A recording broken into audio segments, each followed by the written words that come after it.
Now, ultimately, we don't want to use an older version of Sass if we're just starting out with a project. So let's go back to using a version range inside of our gem file, and we'll update to use the latest version of Sass. So I'm going to go back to my editor, and even though in Bundler we were able to use an asterisk to indicate any version of a library, in Bundler we have to use a slightly different syntax. And we can learn more about that by going to the gemfile page on bundler.io and scrolling down to this section here that looks like it's talking about version selectors or specifiers. And we can learn more by clicking on this, but the examples here are pretty good. So you might think that what we want is a greater than or equal to, but if we want to be specific about maybe only updating patch versions but not minor versions, then we need to use this special symbol, which is a tilde and then a greater than sign. It shows us a quick example here. So if we do it to 2.0.3, it's identical to the combination of greater than or equal to that version, 2.0.3, and less than 2.1.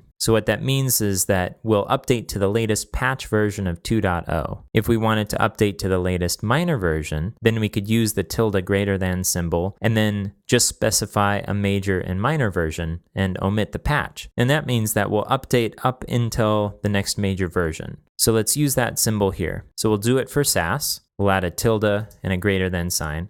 And we'll do the same thing for Sass globbing. So again, this means that we'll update to the latest patch version of this minor version. We'll save this, and then if we go back to the terminal, we should be able to do bundle update Sass to update it to the latest patched version of 3.4. And sure enough, it says using Sass 3.4.13, it used to be 3.4.12. Perfect.